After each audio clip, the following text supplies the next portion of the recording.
Welcome back to Case of the Sunday Scaries. I'm Elyse, and thank you for joining me for the final part of our Ted Bundy series. I know it's been a while, and if you're watching on YouTube, you might notice this new background. Let me know what you guys think. I do like my little Scully over here, but I need to figure out a name for her. She's very pretty with a little pearl in her eye.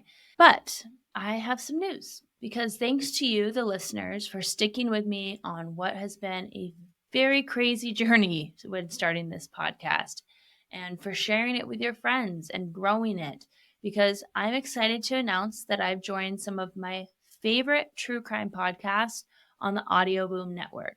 This doesn't change anything for you. You can still listen to me on any streaming platform. You can watch me on YouTube. But this partnership is a huge step forward and will help the podcast grow, reach new listeners, and allow me the opportunity to focus more time on creating episodes for you guys. I just want to say how incredibly grateful I am. I truly mean that. Every single one of you who takes time out of your week to listen, I know that asking an hour of your time is no small favor, and it means the world to me.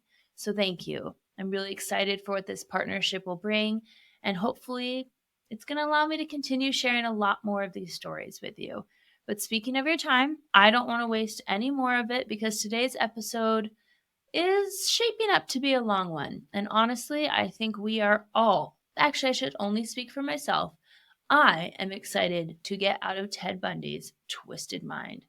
So let's wrap up this series, shall we?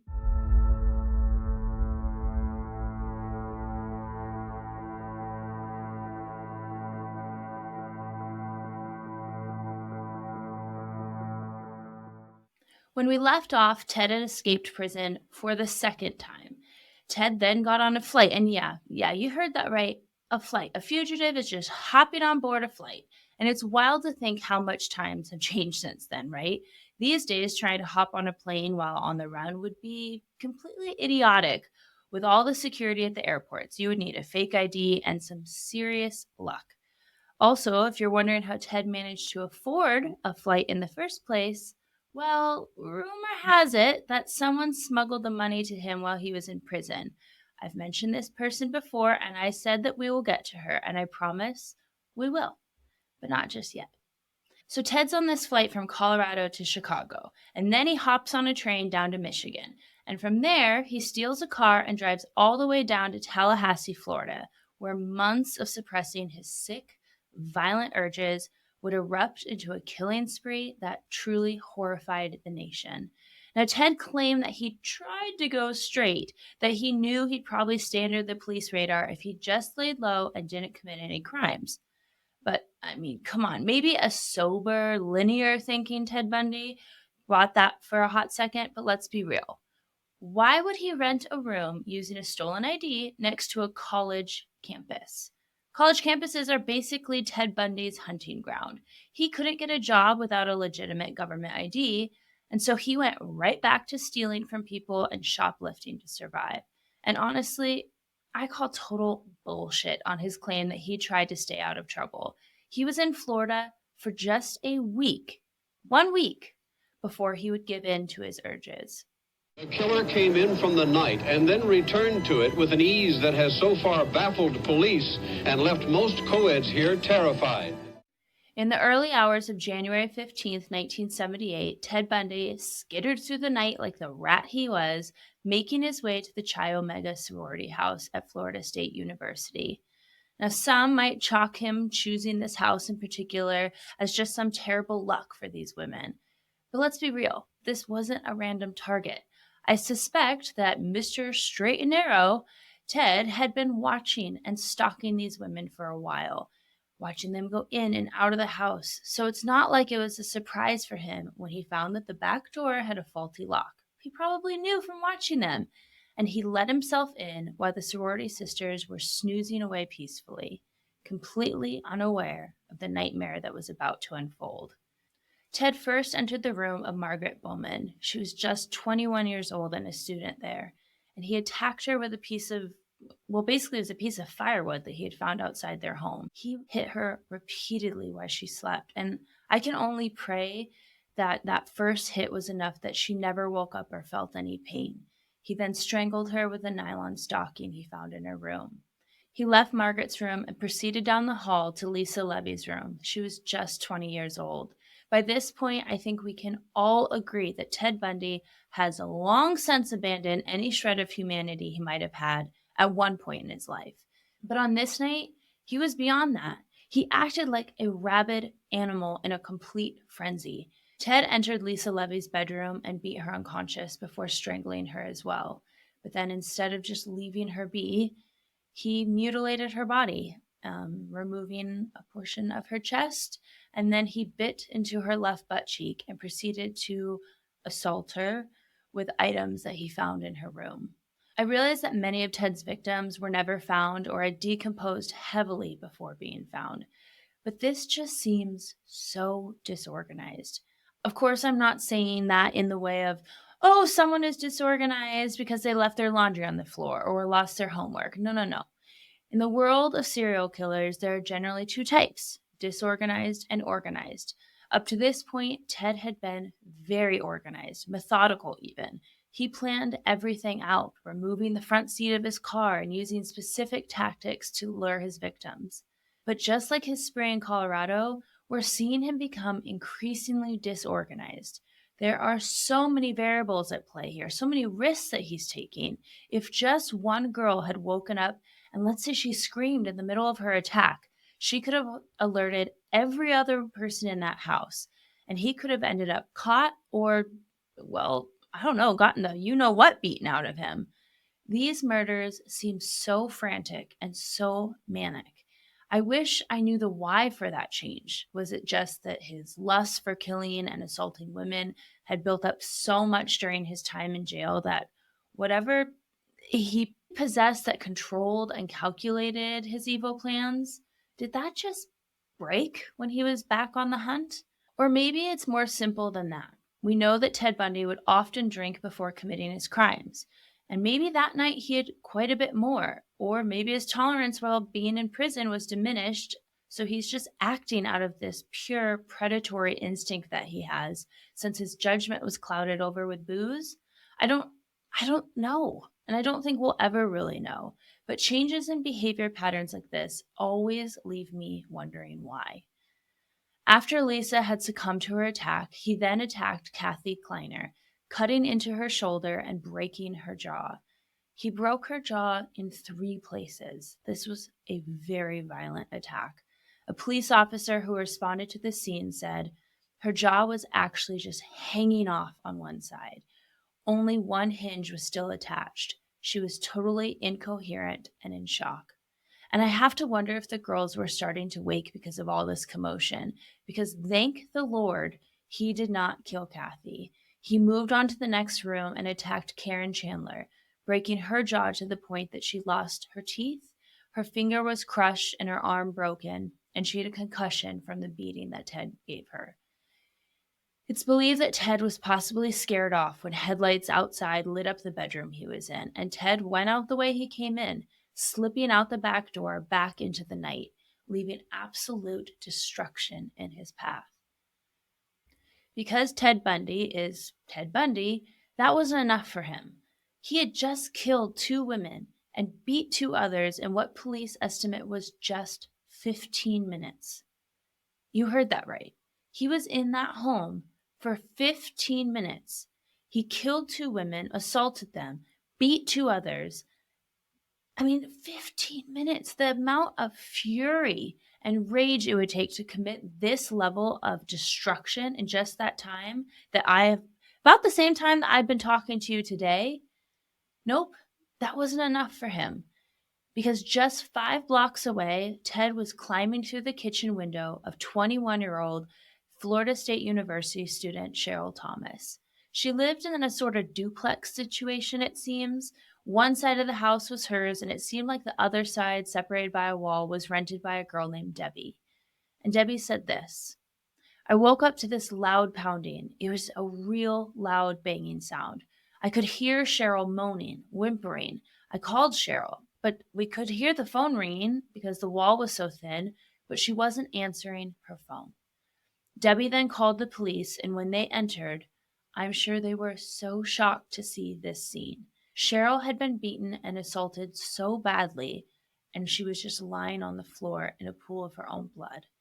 Her shoulder had been dislocated, her jaw fractured, and her skull was fractured in 5 places. When she woke up in the hospital, yes, she survived this attack. She had no idea what had happened. And thank God for that, because I wouldn't want her to have those memories. I had 5 skull fractures and multiple contusions in my head.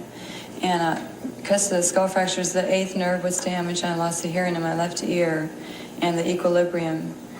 And I had a broken jaw, and my left shoulder was pulled out of joint, and I was just pretty bruised.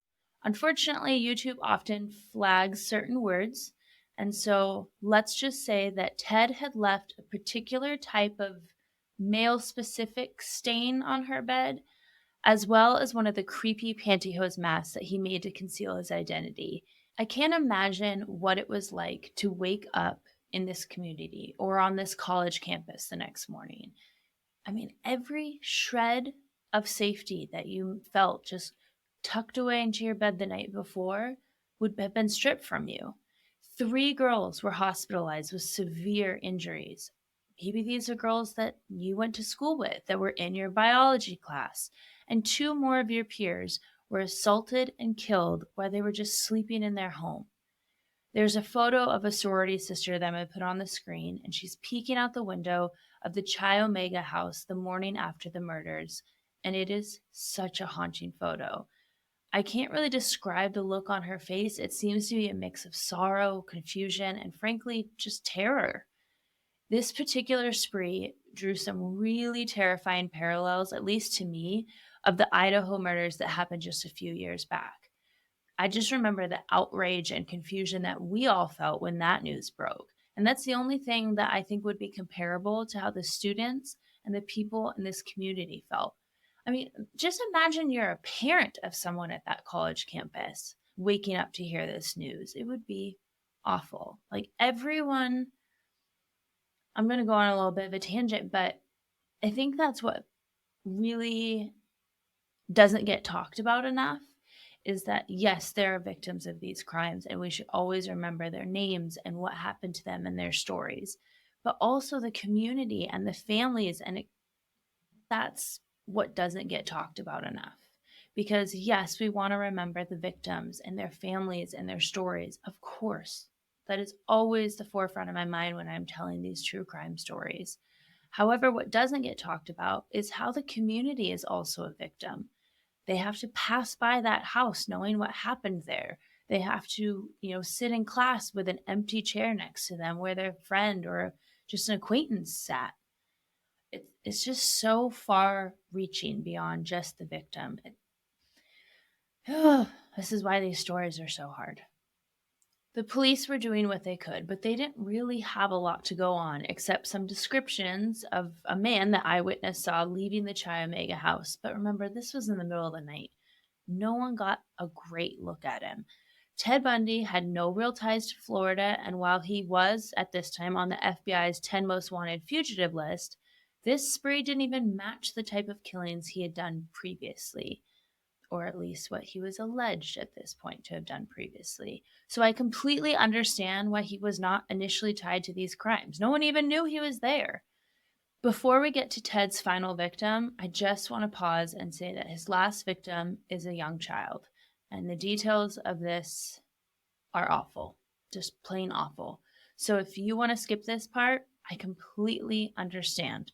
I will make a mark in the show notes, as I usually do, to when you can come back and continue on with the rest of the episode.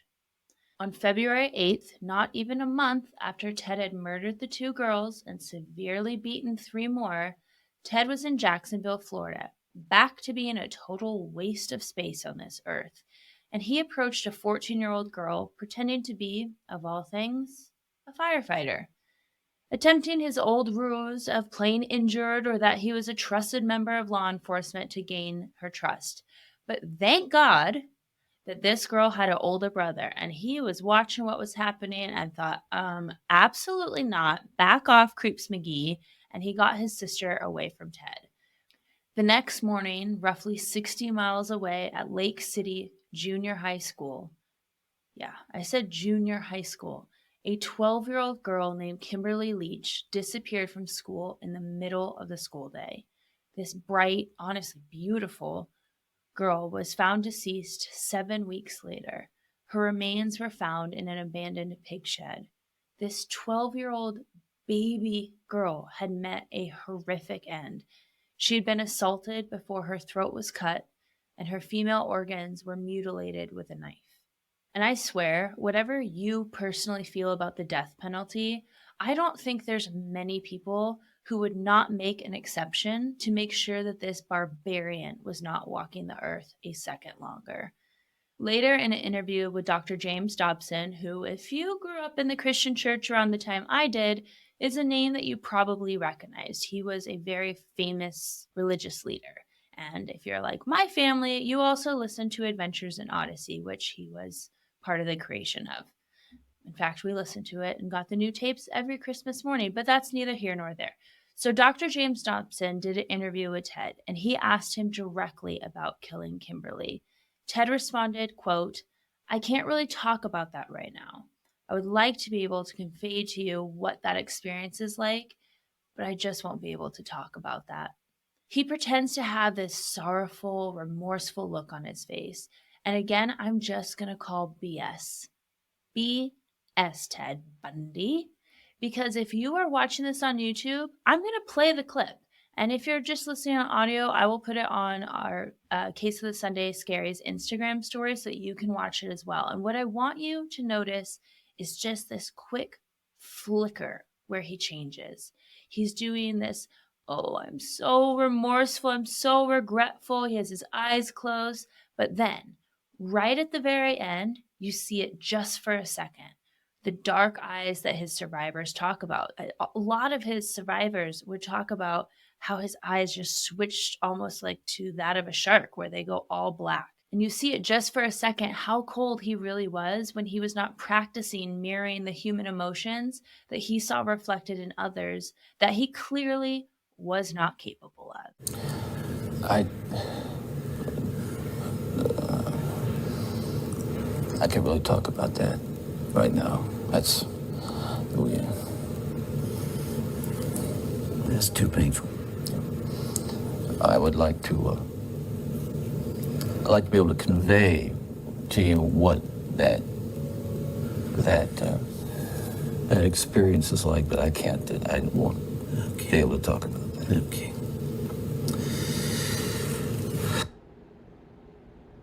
Did you see it? Did you catch that 0.5 second flicker where you really see who Ted Bundy is? I don't want you to give Ted any credit for not discussing the details of killing a 12-year-old girl. It's not because, in my opinion, it's not because he wanted to protect the family from hearing the details. It wasn't because he felt remorse, because Ted Bundy doesn't know the meaning of remorse. I think he just didn't want to talk about it because he knows that whatever he said about killing a 12-year-old girl, in the eyes of the public that was going to watch this interview, and certainly at the time, in the eyes of one of the most well-known Christian leaders who was conducting the interview, they would be appalled at how Ted Bundy really felt when he was assaulting and snuffing the life out of a defenseless, innocent child whose only misstep was trusting an adult who probably asked her for help. And her misstep was that she was kind enough to extend that kindness. I hate this man, and I really try never to use the word hate. It is a very strong word, but my blood boils when I talk about this. This is why I'm excited to be done with this series, because he is one of those that after watching hours of interviews with him, he's evil. He's evil, and I hate him. And come to mention it, actually, we're on this topic of why did he feel comfortable talking about certain murders, but really, got quiet, head down, didn't want to talk about the details of Kimberly Leach. And I think I'm almost giving him too much credit, if I'm being honest. Maybe it wasn't this well thought out thing. Maybe his number one priority is just himself.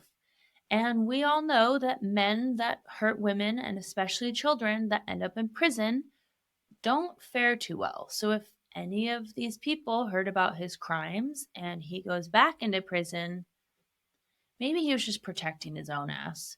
Ted Bundy has now killed his youngest confirmed victim, and he's feeling like the police may be closing in on him.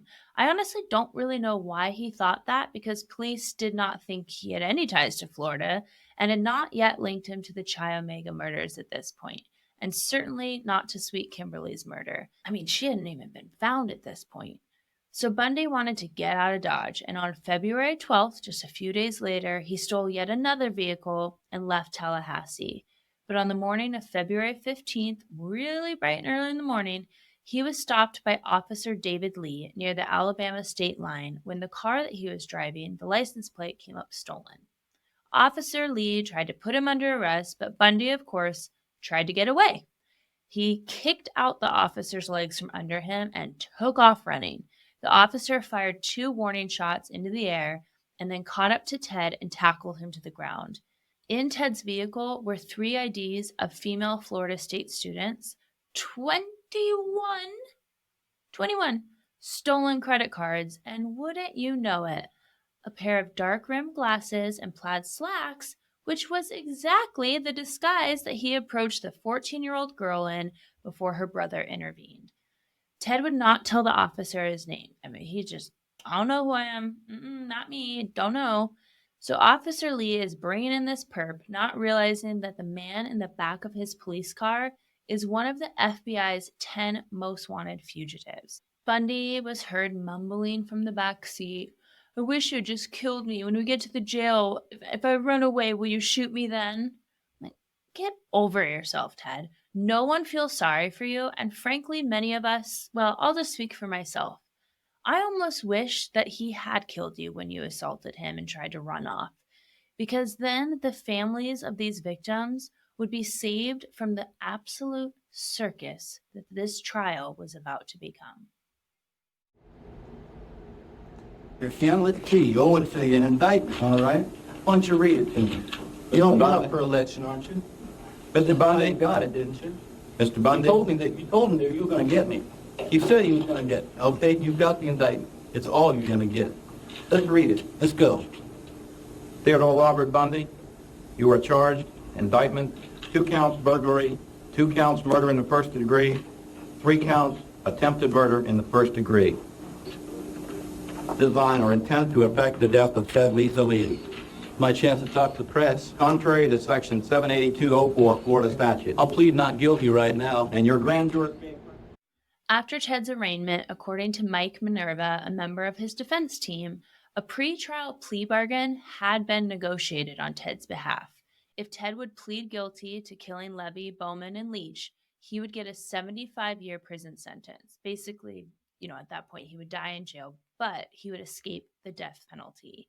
And that would save everyone from a trial, from the survivors having to testify and the families of the victims having to relive their loved ones' deaths over and over every day in that courtroom. And at first, Ted actually agreed to it because he thought of it as a tactical move. He figured if he waited just a few years, then the evidence might be disintegrated and perhaps the witnesses would move on, be scared to come back and testify, die, or retract their testimony at all. And he could appeal for an acquittal. I think if Ted was banking on evidence disintegrating, he would have been awfully surprised when DNA testing would become possible not that long after his conviction. However, at the very last minute, Ted Bundy refused the deal because the thought of admitting his guilt publicly, Ted could do what was right. He couldn't admit to being guilty. So on June 25th, 1979, the trial for the Chi Omega murders began. And ever the narcissist, Ted Bundy felt that even though he had 5 court-appointed attorneys on his team, he felt he could do a better job than any of them could. He had, after all, went to law school for a time. I know what's there and I know what isn't there. I've seen the files and I've heard the reports. And Lord knows I'm the first and foremost person who has the personal and intimate knowledge that it couldn't be me, that it's not me, that I'm innocent. Okay? Dealing from that on out, I know exactly what's what, and When you tell me the circumstantial evidence, I'm not going to argue with you, Lucky. It's just, let's just wait and let's just let it come out in court. Let's let it be examined in open court, and I'll lay my money on me. You know, that's the way I feel. You think about getting out of here? Well, legally, sure. I also personally think that Ted Bundy was getting a kick out of the spectacle and attention his case was getting. The news was so hungry for this story. A serial killer who escapes prison twice just to go on another murderous spree. The news writes itself with this case. Ted Bundy's trial would actually become the first nationally televised trial ever. I think he really liked the idea that he, representing himself, would also have the opportunity to attempt to pull the wool over America's eyes as well, to finesse and charm his way out of this. Because let's be honest, at this point, he's pretty much gotten away with everything. And when he is put in jail, he finds a way to get out. And quite frankly, he was finally getting the attention that he so longed for. And I really struggle to say this, but I'm going to give him the tiniest, minuscule ounce of credit because I watched a significant amount of this trial, and Ted Bundy knew how to put on a show. He even took the stand himself to give his testimony, smiling at the cameras, and as he was being questioned, he would refer to himself as the defendant, basically talk in the third person. He was so smug. But where I will give him a little bit of credit is that showmanship. I mean, he could have been a good defense attorney, actually. He knew how to sound quite convincing. What happens if you're in prison 5 years and nothing like what has happened in the past happens again? What do you mean? I mean, any of the things that you have been accused of by innuendo, by rumor, by the police departments or whatever. What if there are no killings, there are no kidnappings? It's already happened, hasn't it? I've heard some reports. I number the incidents between 5 and 8, which are similar to the ones which the police have had the nerve to try to associate with me. It's going to continue to happen in Salt Lake and Utah until those police start to wise up and stop counting their chickens before they hatch. I think it's a terribly dangerous mentality to try to pin something on somebody who they believe there's a possibility it couldn't have done it. And as long as they believe that, they're not going to find the right man. And the man who kidnapped Carol Durange is going to continue to be free. And not only her, but every other young woman in the Salt Lake Valley is going to be threatened by that person or persons. And it's happening today, and it's going to happen in the future. What do you think about, in your mind, what do you conjure up about the man that they're after, or the real man who did these things? Man or men, persons, I don't know. I can't even begin to understand the mentality. I don't understand the motivation. Something I found incredibly grotesque about this trial was that when Ted Bundy stood up to cross-examine the officers who were at the scene of the crime, he kept asking them details to explain the crime scene, the victims, how they were positioned, how they looked. And for someone who routinely visited his victims after their death, it felt to me like Ted Bundy was using the courtroom and this cross-examination as a way to return to the memories of the crime, to relive it. And can you describe what you saw when you lifted up the coat? As much detail as you can recall. If you need to use your report, please feel free to do so. She was lying basically face down, whether a little more than half her face exposed. She was turned toward the wall. There was a considerable amount of blood around her head, matted in her hair, on the walls. Her mouth was open, her eyes were open. There was what appeared to be a nylon stocking netted around her neck. Her head was apparently bloated, discolored. I did not touch her body, so I can't say what the body temperature was. Recall the position of her arms. Now, can you recall the position of her legs? And it gave me full arm goosebumps listening to it and watching it. During the trial, one of the key pieces of evidence was Ted Bundy's jacked up teeth. And I don't know about you guys, but something I am very attracted to in a romantic partner is a great smile. Like, let me see those pearly whites, baby. But Ted Bundy's teeth were about as sinister as his personality. He had very distinctive, pointy, crooked teeth, so dental impressions had been made of his teeth, and they matched those impressions to the bite mark left on Lisa. They also compared those hairs that were found in the knotted pantyhose in Cheryl Thomas's room, and microscopically, they seemed to match Ted Bundy's. There was also 2 eyewitnesses that put Ted Bundy around the sorority house and leaving it directly after the crimes. Now, I gotta say, all of this is pretty circumstantial. Today, we would never have an expert say, the hair looks like it could be his, because we have access to DNA comparison. For instance, just because you found a long red hair at a crime scene doesn't mean that I was the one that perpetrated the crime just because the red hair looked like, the same color as my hair under a microscope. We would want to have that DNA analysis for evidence. And the dental impressions, that's pretty good evidence. But again, there's room for error there. And we all know eyewitnesses are not the most reliable of witnesses. Your memory can misguide you, especially in moments of heightened anxiety and fear. I get why Ted thought that there was a chance that he could win this case. And that's the only time that you will hear me say that I agree with Ted Bundy.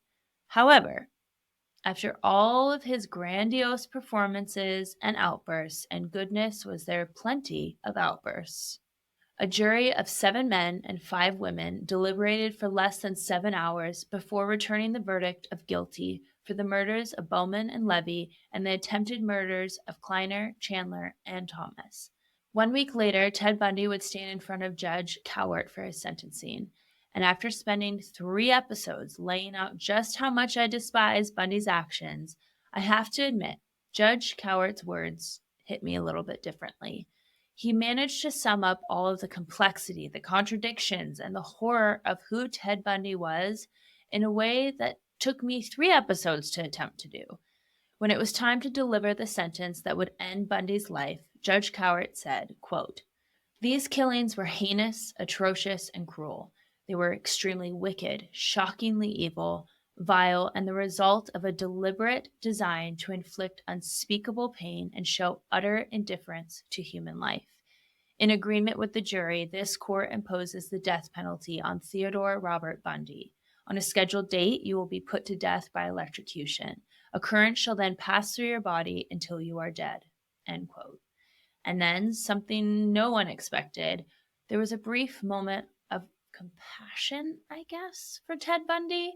Thank you. Take care of yourself, young man. Thank you. I say that to you sincerely. Take care of yourself. It's a tragedy for this court to see it's such a total waste, I think, of humanity that I've experienced in this court. You're a bright young man. If you made a good lawyer, I'd love to have you practice in front of me, but you went another way, partner. Take care of yourself. I don't have any animosity to you. I want you to know that. Take care of yourself. Thank you. Now, some people have argued that the judge was way too kind in these final moments of the sentencing, but I personally don't see it that way. I'd like to know what you guys think, of course, but I think he captured very well exactly what I felt after diving into this story. Ted, what he did was deplorable. There's no question about that. But it just is so confusing because Ted had everything. Yes, he had some turmoil in his young life, but as far as we know, he didn't come from an abusive household. He was intelligent. He was charming. For goodness sakes, he even for a short time actually spent some time helping people at the suicide hotline center in Seattle.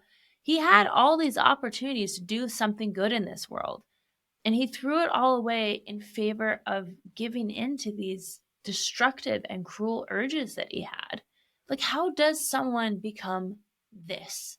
And Ted Bundy might be the only one where I look back into his past and I don't understand. Was Ted Bundy truly born evil? And we're probably never going to have an answer to that. But maybe, like Judge Cowart said, we're kind of left seeing Bundy for what he was, a tragic waste of potential that snuffed out the potential and lives of so many others. And for what? To feed his own fantasies, to make himself feel powerful, to get back at his first girlfriend that broke up with him? Like, what? None of this makes sense. I mean, I'm certainly glad it doesn't make sense to me because that means that me and Ted Bundy don't think alike, and I'm very pleased about that. But it just is so confusing. Now I'm going to go in a different direction. We're going to leave Ted alone. And if you remember, past couple episodes, I referenced this woman multiple times and said that we would get back to her later. Well, welcome to the studio, Miss Carol Ann Boone. Yay! No, we're not cheering for Miss Boone. Well, she knew Ted from working with him at the Department of Emergency Services back in Olympia, Washington. And they had formed a platonic friendship at the time. And of course, she didn't have any idea what he was up to and that he was already assaulting and murdering women by the time that they had met. When Ted was arrested, the two began exchanging letters, and she even went down to visit him in prison. She was enchanted with him, but she also believed that he could never hurt anyone. So remember when Ted escaped the second time here in my good old state of Colorado? The escape that allowed him and afforded him the opportunity to go down to Florida and commit the heinous crimes that we discussed today? Well, guess who smuggled into prison the money that aided in his escape? If you guessed Carol Ann Boone, you would be correct. Now, when Ted was arrested for the murders in Florida, did she pause and think to herself, oh my gosh, is it possible that I had any part of this? That I allowed him and gave him resources to get out of jail and commit these crimes? And how it's mighty odd now that 3 separate states, actually 4 separate states believe that he is a serial predator and murderer? Nope, she couldn't even think of that. Instead, she packed up her son and moved down to Florida during Ted's trial. When the news caught on to this woman who was in the courtroom every day supporting Ted, they asked her if she thought he was guilty, and her response was, let me put it this way. I don't think Ted belongs in jail. The things in Florida don't concern me any more than the things out west do. Miss Boone. The red flags are flagging, and it's the police in 4 states waving those red flags. But in the words of good old Tammy Wynette, Miss Boone was standing by her man. She would visit him and bribe the officers for a little one-on-one time smoochy running around the bases, if you get my drift, with a convicted predator, and the two began a very heated affair. Carol Ann Boone was in love. After Ted had already been convicted of the murders and assaults at the Chiamega house, he had to go on trial for the murder of 12-year-old Kimberly Leach. And Ted decided yet again to represent himself because at this point, are we even surprised? And I guess, what does he have to lose? Ted called Carol to the stand as a witness on February 9th, 1980, and he asked her to describe him. Basically, he was that girl. It's like, if I was a worm, would you still love me? Like that's the energy Ted was giving off. But Carol said, kind, warm, patient. I've never seen anything in Ted that indicates any destructiveness towards any other people. He's a large part of my life. He's vital to me. And with that, Ted shocked the courtroom by asking Carol this next question. Will you marry me? Yes. And I do hereby marry you. Now, if you are rolling your eyes like, okay, more courtroom antics, get this. It actually wasn't. Ted had found an old Florida law that said if you declare marriage in front of a presiding judge in the courtroom, it's legally binding. Like, who came up with this law? But just like that, little Miss Boone left the witness stand in the murder of a 12-year-old girl as Mrs. Bundy. And shortly after that little stunt, the jury didn't need much time to deliberate. Ted received his 3rd death sentence for the murder of Kimberly Leach and was sent back to death row. But guess what? Carol Bundy, now his wife, kept on visiting him there. She believed he was innocent, and 2 years after his sentencing, she gave birth to their daughter. I had no idea until I researched this case that Ted Bundy became a father of an innocent baby while on death row. Excuse me, what?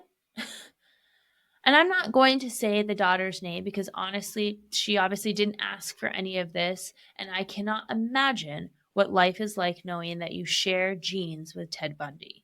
So we're just going to leave her out of this. At some point, Carol finally snapped out of it. Love was no longer blind. She saw him for what he was. And whether that was because she maybe saw him lose his cool, or that his psychopathic charm slipped for just a second, or was it that he started doing interviews where he admitted that yes, he did commit these murders? Maybe that was what she needed to wake up.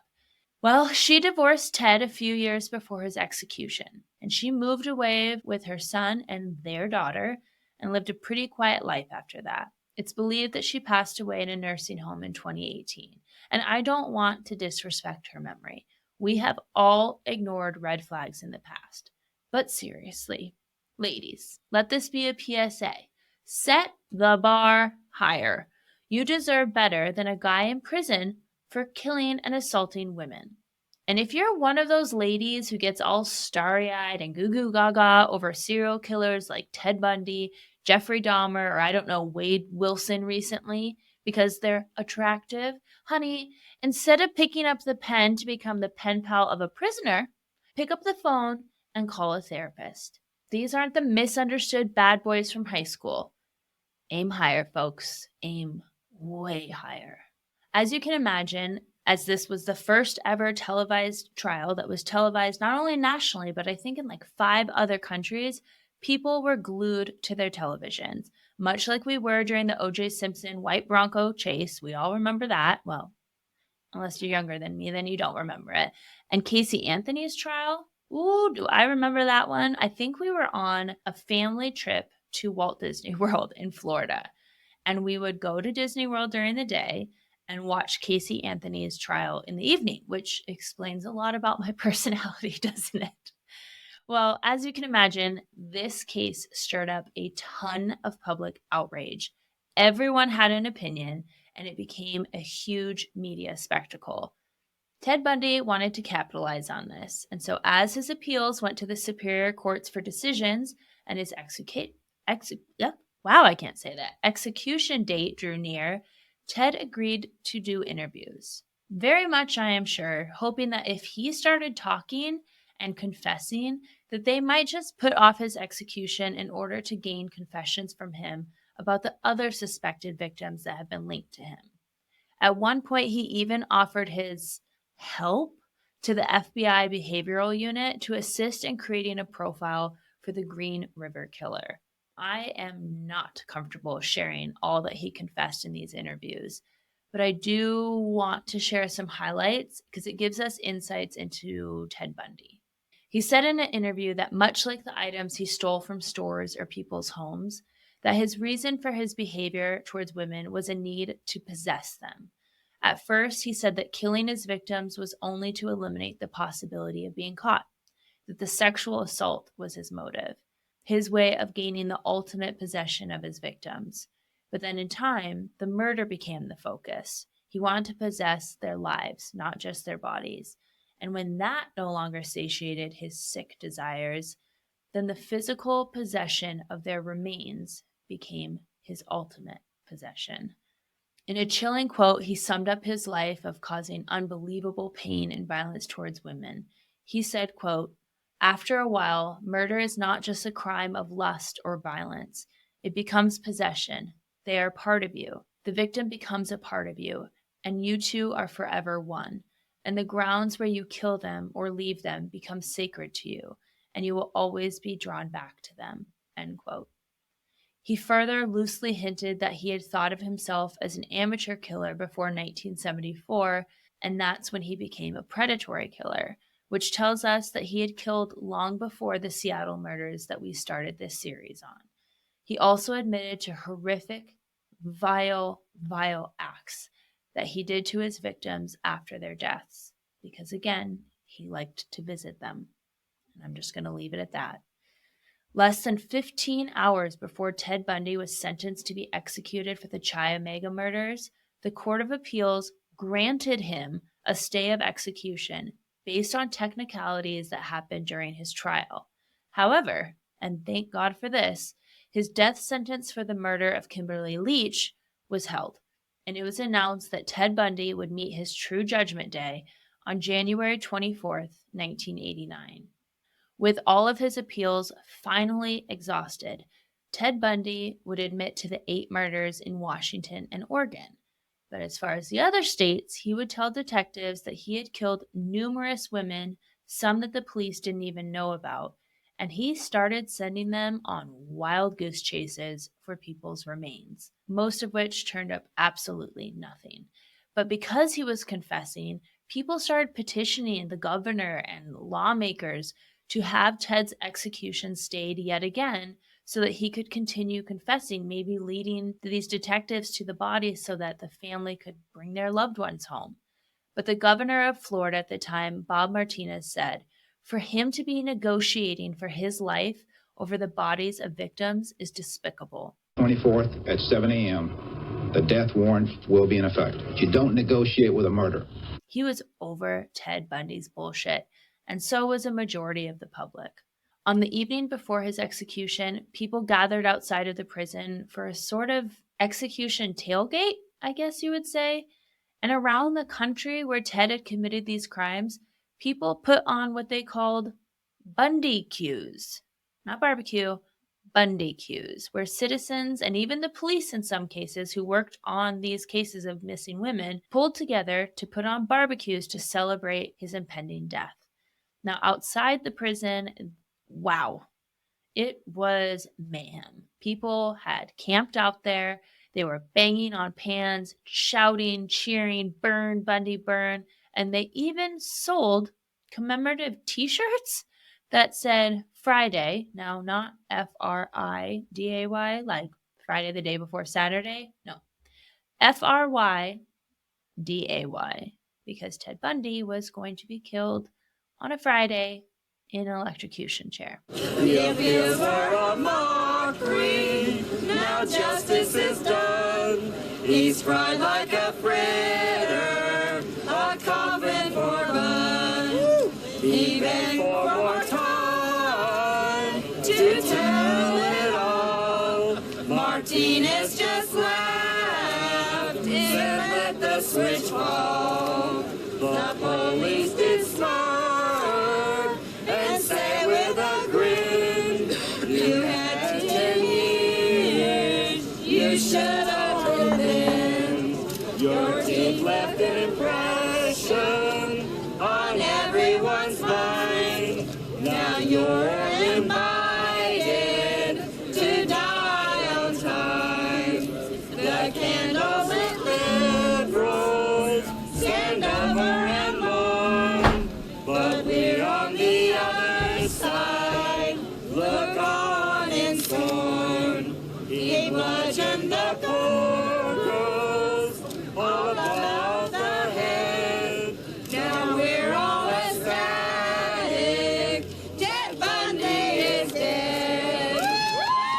Inside the prison, Ted Bundy wrapped up his interview with Dr. James Dobson that we discussed earlier, where he blamed his behavior on porn addiction, of all things, and he spent the rest of the evening in prayer with a minister. Right before 5 a.m., Ted was served his last meal. Whether you're watching on Spotify, on YouTube, whatever the case might be, just let me know, what would you pick for your last meal? Because Ted wasn't having any of it. He didn't want to pick a meal. He absolutely refused. So he was given steak cooked medium rare, eggs over easy, hash browns, toast with butter and jelly, milk, and some juice. He wouldn't touch any of it, though. At 7 a.m., Ted Bundy was led to the execution room, and as 42 witnesses looked on, he was asked if he had any last words. He asked his 2 lawyers who were present to pass along a message on his behalf. I'd like to give my love to all my family and friends. Not even in his last moments did Ted Bundy show any remorse to the families, to the victims, of all of the people that he had hurt. After he spoke those words, a strap was put around his mouth, the skull cap was put into place, and a black veil masked his face, and 2,000 volts of electricity surged through Ted Bundy's body. The beginning of the end for Ted Bundy came when the prison's generator was started to power the electric chair's 2,000 volts. Lights outside death row flickered, and Bundy's life winked out. The machine was turned off a minute later, and a medic checked for any signs of life. At 7:16 in the morning, Theodore Robert Bundy was pronounced dead. During Ted's autopsy, his brain was removed and studied, and they determined that it looked completely normal. There was no major defects or tumors that could have possibly explained his behavior. And if you're a little bit confused when I say that, it has been shown that traumatic brain injury, frontal lobe especially when that's affected, can affect your personality, can cause aggression, things of that nature. So they just wanted to rule it out because no one could understand why Ted did what he did. His body was then cremated. In a last moment of something that really grinds my gears with this case, they allowed for his final wishes to take place. Ted's remains were spread all over the Cascade Mountains in Washington, the same mountains that he left the bodies of many of his victims. And I'm sorry, I get that people, whether they're in prison or not, have human rights. We shouldn't beat them, we shouldn't treat them poorly, we should honor their religious practices after they've passed. I'm on board with that. But if we just remember what he said from his own snaggletooth mouth, that he liked to revisit the sites of his victims, that was the ultimate act of possession of them, then why are we honoring his final wish for his remains to be scattered where he left his victims? Nah. They should have taken his ashes and, well, actually, I don't know a terrible thing to do with ashes, but the worst thing that you could do to someone's ashes, that is what should have been done. And with that, I am so glad to say we are done with this series. We are done talking about this misogynistic, terrible predator. But as we wrap up this story, it's really important to shift our focus back to what actually matters in these cases, and that's the victims. And while we'll probably never know all of Ted Bundy's victims, he did confess to 30, but didn't name them all, only linking them to the state where they were killed. The actual number is believed to be much higher than that. So I want to take a moment to honor the memory of the victims that we have talked about throughout these episodes. They're the ones that deserve to be remembered, not him. So rest in peace to Lydia Ann Healy, Donna Gail Manson, Susan Elaine Rancourt, Roberta Kathleen Parks, Brenda Carol Ball, Georgianne Hawkins, Janice Ann Ott, Denise Mary Nasland, Nancy Wilcox, Melissa Ann Smith, Laura Ann Aim, Deborah Jean Kent, Karen Elaine Campbell, Julie Lynn Cunningham, Denise Lynn Oliverson, Lynette Dawn Culver, Susan Curtis, Margaret Elizabeth Bowman, Lisa Jeanette Levy, and Kimberly Diane Leach. I also want to remember the survivors of his attacks.